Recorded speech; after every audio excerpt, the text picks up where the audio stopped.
Morning friends, हमारे नए channel पे आप लोगों का वेलकम करते हैं। सबसे पहले आज हम डिप्लोमा का जितना भी कोर्स है, जितने भी सिलेबस है, हम कवर कराएंगे आपके इस चैनल पे, जिसके मेरे चैनल का नाम है मैकेनिकल क्लासेस बाय मंगेश। ठीक है, तो इस वीडियो पे हम लोग को वन शॉट पूरा डालेंगे किस सब्जेक्ट पे। एक लेक्चर रहेगा, पूरा वन शॉट रहेगा, पूरा फुल एग्जाम के लिए पूरा टू पॉइंट ऑफ व्यू से क्वेश्चन रहेगा इसमें। सब्जेक्ट का नाम है आपका इंजीनियरिंग मटेरियल। इंजीनियरिंग मटेरियल होता क्या है, इसके बारे में डिस्कस करेंगे। चलिए, ओनली 30 मिनट्स का रहेगा, 30 से 35 मिनट्स रहेगा, पूरा A to Z रहेगा, जो कि इससे एक भी बार क्वेश्चन नहीं आने वाला है।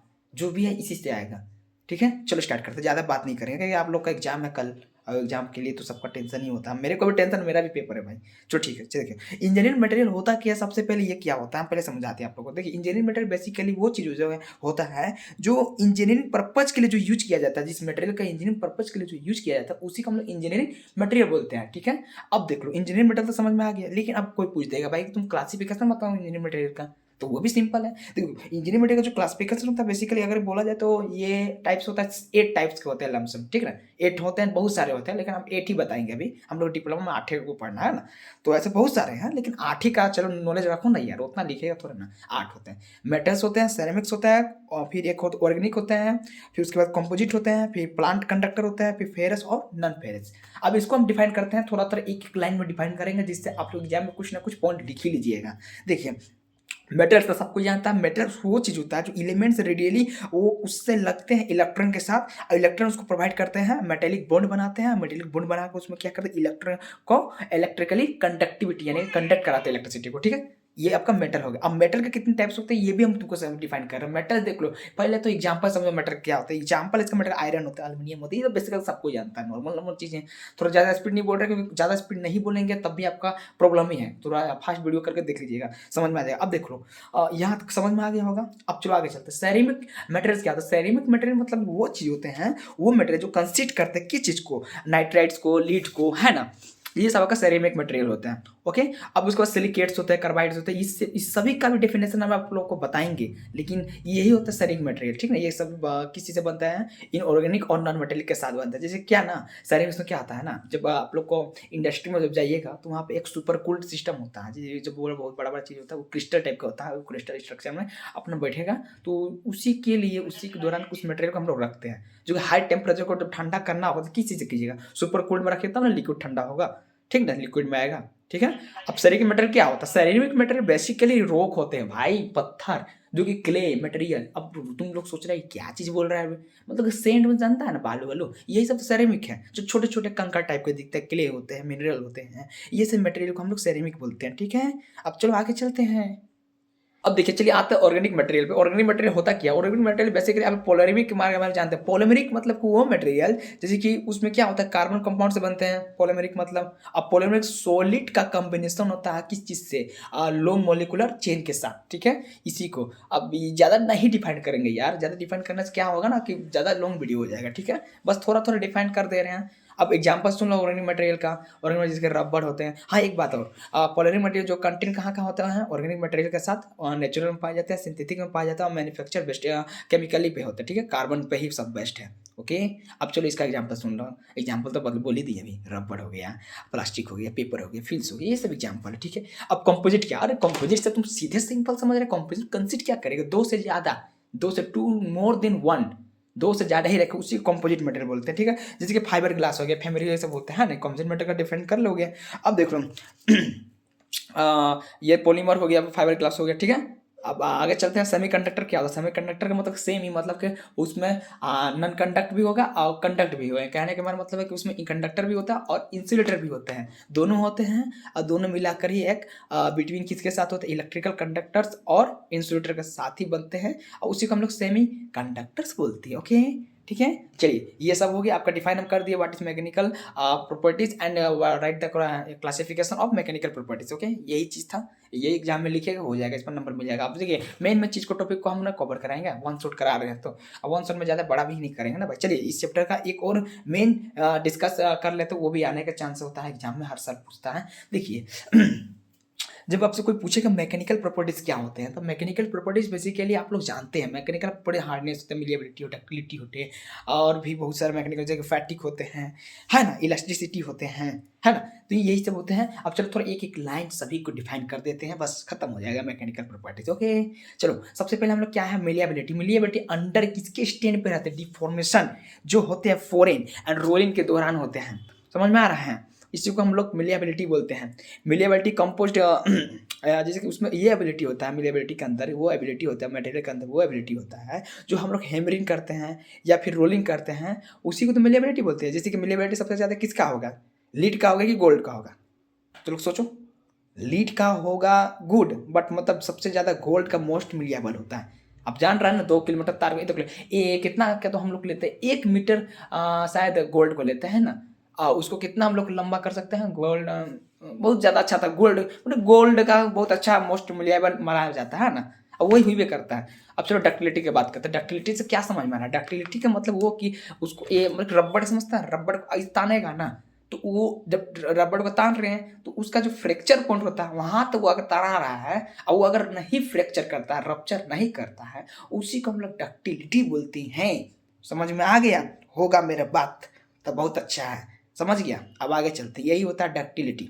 आप लोग 10th क्लास में पढ़े होंगे डक्टिलिटी के मतलब ये डक्टिलिटी, उसको हम लोग एक वायर की तरह यूज करते हैं, ड्रोन करते हैं, एक लंबा वायर बनाते हैं, खींचते हैं, और खींचने के दौरान जो क्रॉस सेक्शन जो बनते हैं उसमें लंबा सा, उसको डक्टिलिटी उनका डक्टाल करो, साला खींचो, तनाव करो, उसी को तो डक्टिलिटी बोला जाता है। ठीक है, चलो इसका भी डक्टिलिटी डिफाइन कर दिए। अब चलो आगे चलते हैं, किसका डिफाइन करें, तू लोग बोलो, तू लोग दिमाग में आ रहा हार्डनेस का। हार्डनेस का भी नहीं बताया भैया, हार्डनेस बताइए, हार्डनेस बताओ, मैं हार्डनेस का भी बता दूँ। चलो देखो हार्डनेस क्या होता है, सबसे पहले अच्छा हार्डनेस एक बात बताएं, हार्डनेस को ऐसा पहचानेगा, वो वाला हार्डनेस मत समझना कि जैसे किसी भी चीज़ पे है, वो किसी पर हम लोग मतलब कि हैमरिंग कर रहे हैं किसी चीज़ पे, और हार्ड है तो हार्ड है तो नहीं टूटेगा। अगर डायमंड भी हार्ड है यार, अब सबसे दुनिया का हार्ड रियल्स कौन सा है, तो डायमंड होता है। अब देख लो, अगर तुमको पहचानना होगा, आइडेंटिटी करना होगा ना हार्डनेस को, तो उसका इंडेंटेशन देखो। इंडेंटेशन मतलब की कहने का मतलब, इंडेंटेशन का मतलब क्या होता है मैं बता दो। इंडेंटेशन का मतलब ये ना कि उसको स्क्रेच करके देखो, किस पर स्क्रेच आ रहा है, उसी को इंडेंटेशन कहते हैं। ठीक है, तो हार्डनेस पता करना होगा ना, तो स्क्रेच करके देखना, इंडेंटेशन उसका देखो, इंडेंटेशन कैपेसिटी कैसा है, उसी से पता चलता है हार्डनेस। ठीक है, यही होता है हार्डनेस। ओके, अब आगे चलते हैं। चलो अब हम लोग हार्डनेस का तो डिफाइन हम लोग कर दी दिए। अब चलो फैटिक का बताते हैं। फैटिक वो चीज़ होता है उस पर जैसे कि जैसे कि लोड हम लोग डाल रहे हैं, लोड का मतलब कि स्ट्रेस उसमें डेवलप हो रहा है। अब उस मटेरियल पर जब स्ट्रेस डेवलप्ड होता है तो उसका जो बिहेवियर होता है वो अलग ही होता है। कहने का मतलब कि वो अगर तो उस पर स्टेडी लोड से अचानक से लोड पड़ेगा तो उसका जो बिहेवियर वो चेंज होगा, और जहाँ उसका लास्ट पोजीशन जो आएगा, जहाँ पे फेलियर करेगा वो मटेरियल, उस पोजीशन को हम लोग कहते हैं फैटिक। जिस तरीके से हम लोग फैटिक फ्रैक्चर की जगह पर होता है, जब बिगिनिंग जब हम लोग स्टार्ट करते हैं, शुरुआती टाइम, उसको कुछ मिनट के लिए क्रेक जो आता है, और उस एक्शन को फ्लक्चुएटिंग स्टेज का टाइम, उसी को हम लोग फैटिक बोलते हैं। ठीक है, इलास्टिसिटी का मतलब क्या था, वो मटेरियल जिसको जो सब्सटेंस उसको हम लोग इलास्टिक, रबड़ है, रबड़ को ताना, और रबड़ को तान कर फिर वो जहाँ तक उसको इलास्टिक होना था वहाँ तक होकर फिर अपना ओरिजिनल शेप पर आ गया और रिगेन कर दिया शेप साइज को, तो उसी को हम लोग क्या कहेंगे, इलास्टिसिटी। अब तुमसे हम पूछेंगे एक सवाल कि भाई स्टील और रबड़ में सबसे ज़्यादा कौन इलास्टिसिटी है, तो लोग दिमाग में आ रहा है कि भाई स्टील इलास्टिक मोर देन रबड़ होगा कि रबड़ होगा। अगर तुमको अगर पूछा, तुमसे हम सवाल पूछे हैं कि स्टील है मोर इलास्टिक कि रबड़ है, तुम लोग बताओ। चलो बताना, हम बता देते हैं। देख लो, अगर बताया जाए स्टील जो रहता है वो ज़्यादा इलास्टिक होता है, किससे, रबड़ से। अब हम बोलेंगे कैसे, अब तो आप लोग सोच रहे ना भैया ये गलत आप बोल रहे हैं, रबड़ ना होता है, स्टील थोड़ा ना होता है। अरे भाई देख, आप लोग को हम पढ़ाए थे ना कि यंग्स मॉड्यूल्स क्या होता है, सॉन्ग में आप लोग पढ़े होंगे। सॉन्ग में जब पढ़ाएगा तो स्ट्रेस स्ट्रेन वाला कहानी सुने थे, है ना। तो वो यंग्स मॉड्यूल के अकॉर्डिंग अगर बोला जाए तो स्टील मोर देन होता है इलास्टिक, किससे, रबड़ से। यंग्स मॉड्यूल के अकॉर्डिंग बोल रहे हैं हम, ठीक है, Young's modulus of elasticity. Okay, इसी चलते वो स्टील होता है मोर इलास्टिक देन किससे, रबड़ से होता है। आप समझ में आ गया, यंग्स मॉड्यूल का कारण होता है, यंग्स मॉड्यूल्स ऑफ इलास्टिसिटी की वजह से होता है। अब चलो प्लास्टिसिटी पड़ता है। प्लास्टिसिटी एक डिफॉर्मेशन है, जैसे कि सॉलिड होता है, उस मटेरियल को हम लोग वहाँ तक नॉन रिवर्सिबल होता है, मतलब कि एक बार अगर प्लास्टिसिटी हो गया, एक बार अगर बढ़ गया भाई, तो अगर तुम सोचेगा कि उसको दोबारा रिवर्स करे तो वो इम्पॉसिबल नहीं होगा। जैसे कि एक सॉलिड पीस है, एक मेटल है, उस मेटल को हम लोग बेंड करेंगे, अब बेंड करके फिर सोचेगा न्यू शेप उतना ला लिया, अब उसको तुम बोलेगा भाई तो अब इसको नया फिर उसी शेप में लाएंगे, तो नहीं, ऐसा नहीं होता, इसमें न्यू शेप परमानेंट। प्लास्टिसिटी तो समझ गया, प्लास्टिसिटी अगर एक बार अपना ओरिजिनल शेप पर आ गया भाई तो रिवर्सिबल नहीं होगा, उसी को हम लोग प्लास्टिसिटी बोलते हैं। ठीक है, अब आ ही गया समझ में। चलिए अब आगे चलते हैं। वो परमानेंट चेंज हो जाता है भाई विद इन उसका जो मटेरियल होता है वो परमानेंट चेंज हो जाता है। इंजीनियरिंग में बोला जाए ट्रांजिशन जो होता है उसका इलास्टिक बिहेवियर वो प्लास्टिक बिहेवियर ही की तरह होता है, उसी को हम लोग यील्ड भी बोलते हैं। ओके, अब चलिए एक टफनेस के बारे में। टफनेस बहुत हल्ला कर रहा था, चलो हम इसके बार बता दें, डिस्कस कर दें। टफनेस वो प्रॉपर्टी होता है जो कि उसका एब्जॉर्ब करता है कहाँ तक, मैक्सिमम एनर्जी तक बिफोर फ्रैक्चर टेक्स प्लेस। मतलब कि कहने का मेरा मतलब ये है उसका जो टफनेस जो होता है और मैक्सिमम एनर्जी उसका लेता है, एब्जॉर्ब कर लेता है।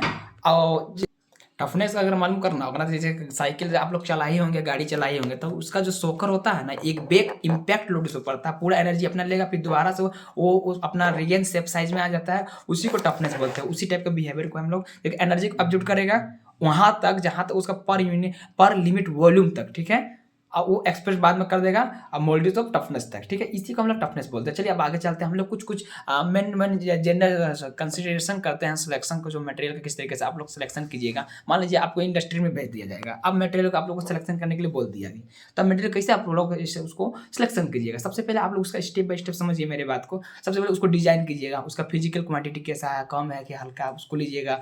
उसके बाद उसको मिनिमाइज कीजिएगा कॉस्ट में, कि भाई ज़्यादा पैसा लगेगा तो हम इसको नहीं लेंगे, दूसरा मटेरियल को लेंगे। अगर कम कॉस्ट में होगा तब ना तुम्हारा प्रॉफिट होगा, कंपनी का भी लॉस नहीं होगा, तुम्हारा प्रोडक्ट तुम्हारा क्या कहते हैं प्रमोशन हो जाएगा, है कि नहीं।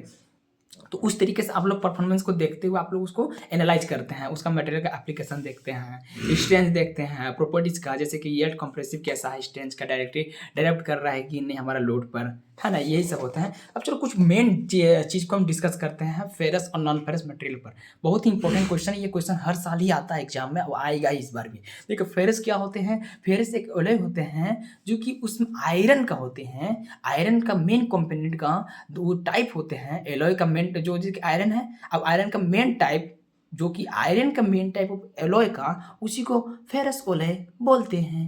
अब नॉन फेरस एलॉय उसमें आयरन का टाइप नहीं आएगा रे बाबू, वो इंडिकेट जो मटेरियल का होता है वो अदर होता है आयरन और एलॉय का, तो उसी को हम लोग क्या करेंगे नॉन फेरस एलॉय बोलेंगे। जैसे कि बोलेगा भाई अब कौन एग्जाम्पल है थोड़ा बता देना, मैं बता देता हूँ भाई। एग्जाम्पल में है ब्रास और ब्रोंज, ठीक है। अब कुछ ग्रे कास्ट आयरन के बारे में बात करेंगे। अब इसको बात करने से पहले कुछ और भी इंपॉर्टेंट टर्म को समझना जरूरी है आप लोग को, तो ये समझ में आएगा कि ग्रे कास्ट आयरन क्या होते हैं। चलिए आप लोग को बताते हैं ग्रे कास्ट आयरन के बारे में, और सब चीज़ पूरा डिटेल में आज हम लोग करेंगे। भला ये लेक्चर जो होगा थोड़ा लंबा होगा, लेकिन हम पूरा टॉपिक को कवर कराते हुए चलेंगे, ठीक है। हाँ, ये आपको मात्र एक चैप्टर पर लमसम आपको 12 मिनट से 15 मिनट एक चैप्टर पर लगेगा। अब आपका 15 जितना भी चैप्टर 15 चौके कितना होता है 60 होता है ना, 1 घंटा हम पूरा लेक्चर को हम लोग कवर कर देंगे, आप पूरा मटेरियल को खत्म कर देंगे, ठीक है। एग्जाम कल है, आप लोग को दिमाग उड़ रहा है, मेरे हमारे रहते आप लोग का दिमाग जरूर नहीं उड़ेगा, टकला तो उड़ेगा ही, लेकिन मैं हूँ तो गर्दा उड़ा देगा तो लोग, ठीक है। आगे देखिए कास्ट आयरन क्या होते हैं, उसका क्लासिफिकेशन चलिए बताते हैं। देखिए ये आपका सेकेंड चैप्टर है फेरस और नॉन फेरस, आपका फर्स्ट चैप्टर को हम कवर करा ही दिए, जो इंपॉर्टेंट चीज़ था उसमें बेसिकली सभी चीज़ हो गया है। अब देखिए कास्ट आयरन से क्या समझ रहा है, कास्ट आयरन का मतलब कि एक फेरस एलॉय होंगे और वो किसी से बनते हैं, उसको देखिए एक पिग आयरन के वो पिघल कर यानी कि रीमेल्टिंग कर कर एक फर्नेस में डाला जाता है, फिर उसको ठंडा करते हैं हम लोग, और उसका जो मोल्ड करके उस प्रोसेस को कास्ट करते हैं, और उसका जो रिक्वायर्ड होता है डायमेंशन, उस डायमेंशन के अकॉर्डिंग हम लोग उसको कास्ट करते हैं, ठीक है। अब मतलब कोई भी चीज़ तुमको बनाना है, मान लेते तुमको हैमर बनाना है, तो हैमर को क्या करोगे, पिघालोगे और फिर उसकी जैसे शेप साइज लाओगे, है ना, और उसका उस पर जो एलिमेंट होगा एलॉय होगा उस एलिमेंट को ऐड करोगे फर्नेस के अंदर, और फिर उसको अंदर ऐड कर कर एलिमेंट्स को एक कार्बन को फ्लोराइड सिलिकॉन में ऐड करोगे ना, सिलिकॉन जानता है ना, सिलिकॉन को ऐड करेगा ना, तो फिर क्रोमियम को, एल्युमिनियम को, या कॉपर को, टाइटेनियम को, एनडीएम ईटीसी, ये सभी को आप लोग ऐड कीजिएगा, तब तो कास्ट कीजिएगा किसी चीज़ को जो बनाते हैं। अब उसके बाद जो एलॉइन जो एलिमेंट होता है जो ऐड किए हैं उसका अलग अलग वेरिएशन होते हैं, अलग अलग सोडिफिकेशन होते हैं कास्ट आयरन का, जैसे कि हम लोग अलग अलग तरीके से हम लोग कास्ट करते हैं। उसका प्रोसेस होता है हीट ट्रीटमेंट का उसका माइक्रो स्ट्रक्चर होते हैं, माइक्रो स्ट्रक्चर को हम लोग कास्ट करते हैं, वेरी करते हैं, वो अपने अपने डिपेंड होता है एप्लीकेशन पे। ओके, ये सब प्रीफर किया जाता है किस चीज़ लोगों किन लोगों को प्रीफर किया जाएगा, आप ही लोग को प्रीफर किया जाएगा ना। आप लोग मैकेनिकल प्रॉपर्टीज पढ़ रहे हैं कास्ट आयरन का, तो आयरन कास्टिंग कीजिएगा तो कैसे कैसे कीजिएगा। सबसे पहले व्हाइट कास्ट आयरन का क्लासिफिकेशन समझाएंगे। देखिए क्लासिफिकेशन में आ गया, समझ में आ रहा होगा मेरे बात, आप लोग को नहीं आ रहा हो तभी समझने का कोशिश कीजिए भाई, जरूरी है। देखिए व्हाइट कास्ट आयरन उसे कहते हैं वो जो फ्रैक्चर होता है ना, फ्रैक्चर का मतलब कि ख़त्म हो जाता है, जो कलर जो क्रैक होते हैं जहाँ-जहाँ आप लोगों को जैसे कि कार्बाइड इम्प्योरिटीज़ जो होता है ना, उसी चीज़ का जो हार्ड होते हैं और जो ब्रिटल होते हैं, ये सब का लोअर सिलिकॉन कंटेंट होते हैं और इसमें बहुत ही कम मेल्टिंग पॉइंट होता है व्हाइट कास्ट में आयरन में, ठीक है? उसका कार्बन जो प्रेजेंट होता है ना, carbon present white cast iron में वो प्रेसिपिटेट के फॉर्म में होता है। कार्बन जो प्रेजेंट होते हैं व्हाइट कास्ट आयरन में वो प्रेसिपिटेट के फॉर्म में होते हैं और ये लार्ज पार्टिकल्स बनाते हैं और इंक्रीज हार्डनेस को। देखिए इसमें क्या प्रेसिपिटेट प्रेजेंट होते हैं और ये लार्ज पार्टिकल्स बनाते हैं, लेकिन इसका जो हार्डनेस होता है वो इंक्रीज होता है कास्ट आयरन में, है ना, व्हाइट कास्ट आयरन के अकॉर्डिंग में बोला जाए। और इसमें एक एब्रेसिव होता है रेसिस्टेंट का, बहुत ही कॉस्ट होते हैं इफेक्टिव मैकेनिज्म अगर बनाया जाए तो इसका जो कॉस्ट होता है थोड़ा ज़्यादा महंगा होता है। एप्लीकेशन लाइक है जैसे कि लिफ्टर बार्स बना रहे हैं, लिफ्टर बार्स जो रहता है वो सेल लिनर्स ग्रेनुलर मशीन में यूज किया जाता है, ये सब बनाते हैं, जैसे पंप बनाते हैं, बॉल बनाते हैं, रिंग ऑफ कॉइल बनाते हैं, ये सब आपका कास्ट आयरन में ही होता है, ठीक है। अब आगे चलते हैं। अब व्हाइट कास्ट आयरन के बारे में समझ गए हैं, ठीक है ना, उसमें बहुत ही ज़्यादा महंगा कॉस्ट होता है। अब देखिए अब ग्रे कास्ट आयरन होता है, grey cast white cast iron के बाद किसका नंबर आया, ग्रे कास्ट आयरन का नंबर आया। ग्रे कास्ट आयरन क्या होते हैं, ये मोस्ट वर्सटाइल होते हैं, बहुत ज़्यादा अच्छे होते हैं। वर्सटाइल मतलब बहुत ये बहुत ही ज़्यादा यूज होता है ग्रे कास्ट आयरन का, वाइडली यूज किया जाता है कास्ट आयरन में, ठीक ना। इसमें क्या होता है, कार्बन का जो रहता है फॉर्मेशन ग्राफाइट के रूप में प्रयोग किया जाता है। इसमें कभी क्रेक नहीं आते हैं। अब जब भी अगर क्रेक आया तो कहानी खत्म, क्रेक आया तो कहानी खत्म। जब मटेरियल के अंदर जो ब्रेक होते हैं, जो मटेरियल अंदर में ब्रेक करते हैं, उसका ग्राफाइट जो होता है इंटेंसिटी न्यूमोरियस न्यू क्रेक में आते हैं। जैसे कि फ्रैक्चर हुआ कोई आयरन ग्रे हुई इस कलर में, तो उसका जो गिव होता है उसका नाम देते हैं ग्राफाइट। ग्राफाइट फ्लैक्स का जो होता है ग्रे कास्ट आयरन वो एग्जिट लो शॉक रेसिस्टेंस, इसमें बहुत ही कम रेसिस्टेंस आते हैं बाबू, और इसका जो इलास्टिसिटी जो होता है बहुत ही लो होता है, टेंसाइल स्ट्रेंथ, ठीक है। हालांकि इसको बोला जाए ग्रेफाइट का फ्लेक्स का वो कास्ट आयरन में मैशनेबिलिटी जो किया जाता है, डैम्पिंग का फ्यूचर में यूज किया जाता है और ये बहुत अच्छा माना जाता है, लुब्रिकेटिंग प्रॉपर्टीज का बहुत अच्छा होता है और ये ज़्यादातर इंडस्ट्रियल एप्लीकेशन में यूज किया जाता है, ठीक है, ग्रे कास्ट आयरन का। अब ये इतना डिटेल में बताएंगे तो कहानी बहुत बड़ा होगा। अब चलिए आगे चलते हैं। मिलिएबल कास्ट आयरन से क्या समझ में आता है, मिलिएबल कास्ट आयरन तीसरा नंबर है। मिलिएबल कास्ट आयरन बेसिकली ये व्हाइट आयरन जो हीट ट्रीटमेंट का जो प्रोसेस में जो कन्वर्ट किया जाता है कार्बाइड से आप लोग किस में चेंज कीजिएगा, ग्राफाइट में, तो उस प्रोसेस में इसका रिजल्टेंट जो होता है कास्ट आयरन का वो प्रॉपर्टीज को दोनों ग्रे और व्हाइट कास्ट आयरन में बदल देता है, ठीक है। इसी को मिलिएबल कास्ट आयरन भी बोलते हैं, ठीक है। अब आते हैं ductile cast iron. Ductile cast iron एक अलग ही टाइप का आयरन होते हैं, ये फेरस एलॉय से ही इंजीनियरिंग मटेरियल में इस प्रॉपर्टीज को यूज किया जाता है। ये ductile iron small amount of magnesium इसमें पाए जाते हैं, है ना, और उसके साथ साथ मोल्टेन आयरन होते हैं, ठीक है। अब आगे चलते हैं, हम लोग कुछ अच्छे प्रॉपर्टीज के बारे में जानते हैं। अब देखिए एक और इंपॉर्टेंट क्वेश्चन जो कि आ सकते हैं एग्जाम में, आपसे पूछेगा कि आपको ये स्टेट करना है सल्फर और सिलिकॉन और फास्फोरस का प्रॉपर्टीज किस चीज़ में, कास्ट आयरन में। देखिए इसका बहुत ही अच्छा प्रॉपर्टीज बताते हैं। देखिए इम्प्योरिटीज किसका किसका होता है, सिलिकॉन का होता है, फास्फोरस का होता है, सल्फर का होता है और मैग्नीशियम का होता है। इसको अलग अलग तरीके से समझते हैं, सिलिकॉन का पहले समझेंगे, फिर फास्फोरस का, फिर सल्फर का समझेंगे, ओके, फिर उसके लास्ट में मैग्नीशियम का समझेंगे। आपका चैप्टर को इतना डीपली समझा रहे हैं ना कि आप लोग भी बोलिएगा कि बहुत ही अच्छे तरीके से आप समझाते भी हैं और समझ में भी आता है, ठीक है। अब आगे समझिए कैसे। देखिए आप लोग सिलिकॉन का अगर बात किया जाए ना, तो सिलिकॉन क्या होता है, उसमें फ्लूइडिटी जो रहता है ना बहुत ही इंक्रीज होता है।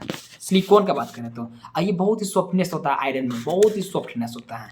और उसके बाद इसमें जो मेल्टिंग पॉइंट होता है बहुत ही कम होता है, लेकिन इन्हेंस परसेंटेज जो होता है अनकम्बाइंड कार्बन, इसमें बहुत ही अनकम्बाइंड मतलब कार्बन अलग अलग होते हैं। और इसमें कास्टिंग के दौरान जो इसका फ्री होता है ब्लो होल्स, जो कि ब्लो होल्स अंदर में होता है, ठीक है ना। अब आता है फॉस्फोरस। फॉस्फोरस में इंक्रीज होता है फ्लूइडिटी, यानी कि इसमें भी वही कहानी है, इंक्रीज कराता है जिस तरह सिलिकॉन में कराया था।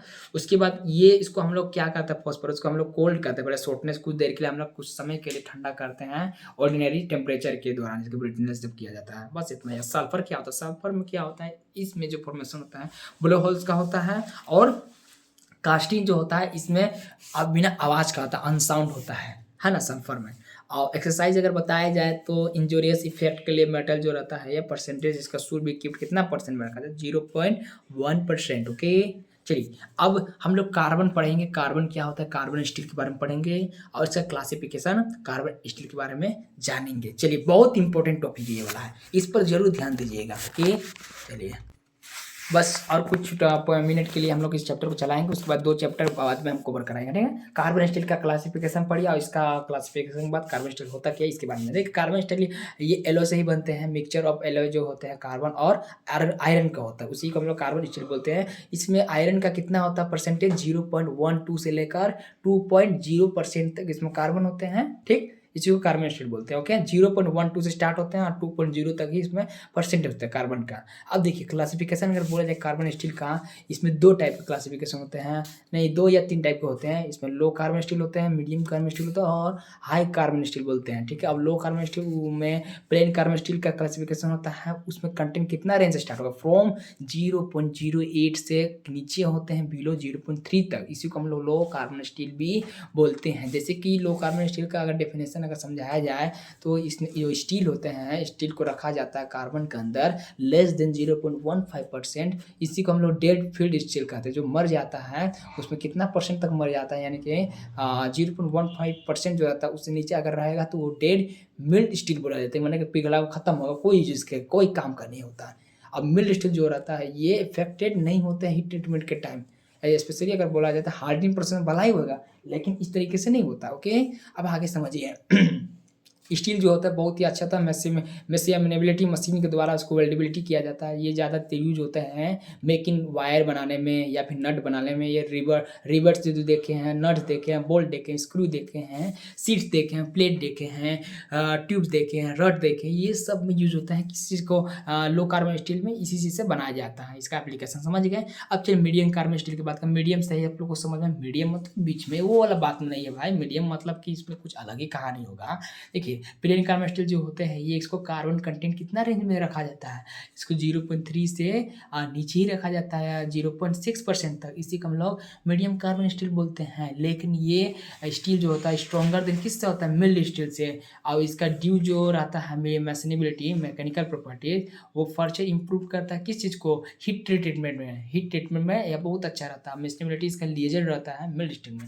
अब इसको ज़्यादातर यूज कहाँ किया जाता है, स्ट्रॉन्ग जैसे नट, उसमें नट बना रहता है लेकिन इसमें स्ट्रॉन्गर नट्स बनेगा, बोल्ट बनेगा, शाफ्ट्स बनेगा, वेरियस स्टील सेक्शन होते हैं, हाई टेंसाइल ट्यूब्स होते हैं, एक्सल बनता है, ड्रॉप्स बनता है, फोरेन बनता है, स्प्रिंग बनता है, लोकोमोटिव टायर जो कि ट्रेन का जो इंजन में नीचे नीचे जो टायर जो देखते हैं लोहा वाला, इसी स्टील से बनते हैं, मीडियम कार्बन स्टील से ही बनते हैं। अब चलिए आगे चलते हैं हाई कार्बन स्टील की ओर। हाई कार्बन स्टील का जो रहता है इसमें कंटेंट रेंज कितना से स्टार्ट होगा, 0.6 से लेकर 1.5% होते हैं बेसिकली हाई कार्बन स्टील में। अब हाई कार्बन स्टील का मतलब कि इसमें इसका स्ट्रेंथ जो होगा, हार्डनेस होगा, ये तो ज़्यादा होगा ही होगा, इनहेंस तो होगा ही। और स्ट्रेंथ इसका बहुत ज़्यादा होता है, मैक्सिमम अगर बोला जाए 0.8% तक रहता है, ठीक है। अब हार्डनेस कंटिन्यूस इसमें से रहते हैं और इंक्रीज होता है, जबकि स्ट्रेंथ जो स्टार्ट होता है डिक्रीजिंग कब करता है, जब डक्टिलिटी या मैशनेबिलिटी जब स्टील को किया जाता है उस समय इसका जो रहता है मैशनेबिलिटी वो कम होता है, कमजोर हो जाता है। ओके आप लोग को समझ में आ ही रहा होगा। मैकेनिकल प्रॉपर्टीज का अल्टर्ड होता है मच बाई प्रॉपर। ओके एक क्वेश्चन और आता है, व्हाट इज HSS और इसका कैरेक्टरिस्टिक पूछता है। HSS का मतलब होता है कि इसका फुल फॉर्म होता है high speed steel. High speed steel का मतलब कि इसको हीट रेसिस्टेंस जो होता है बहुत ज़्यादा होते हैं। ये लाइक हार्डनेस की जगह पर आएंगे, इसका अच्छा वेयर गुड रेसिस्टेंस होते हैं, इसका कंप्रेशन स्ट्रेंथ भी रहता है बहुत ही हाई होता है। और ये ऑपरेटिंग ज़्यादातर हाई स्पीड स्टील के द्वारा नहीं किया जाता है, जैसे कि बहुत स्टील जो रहता है वेरी हार्ड होते हैं, उसमें क्या चाहिए, बहुत ज़्यादा टेम्परेचर चाहिए, हाई टेम्परेचर चाहिए, तो उसमें रेसिस्टेंट भी हो सकते हैं, तो डिस्ट्रोएशन डिफॉर्मेशन किया जाता है। इसका प्रॉपर्टीज अगर बताया जाए आप लोगों को हाई स्पीड स्टील का, तो इसमें हार्डनेस और कटिंग एबिलिटी जो रहता है टेम्परेचर का 540 डिग्री सेल्सियस होता है, ठीक है। और उसके बाद एक्सीलेंट रेड हार्डनेस होता है, इसमें अच्छा रेसिस्टेंस होता है, गुड वेयर रेसिस्टेंस होता है, फिर इसमें शॉक रेसिस्टेंस होता है, फिर फेयर मैशनेबिलिटी होता है, गुड नॉन डिफॉर्मेशन प्रॉपर्टी होता है और पुअर रेसिस्टेंस डीकार्बोनाइजेशन होता है। ओके इसी टाइप का पूरा क्वेश्चन आएगा एग्जाम में। बस ये 2 चैप्टर आप लोग को हम कवर करा दिए हैं इस लेक्चर में कम से कम समय में। अब हम 2 का जो 3 चैप्टर जो बचेगा आप लोग का इंजीनियरिंग मटेरियल में, हम आपको उसको अगर हो सके तो हम शाम को भी डाल देंगे। आज ही अभी इतना ही डाल रहे हैं, उसके बाद इतना देखिए, उसके बाद हम आपको शाम तक डाल देंगे। ओके थैंक यू दोस्त, हमारे चैनल को लाइक और सब्सक्राइब कीजिएगा, अच्छा लगेगा वीडियो तो, ठीक है। Thank you.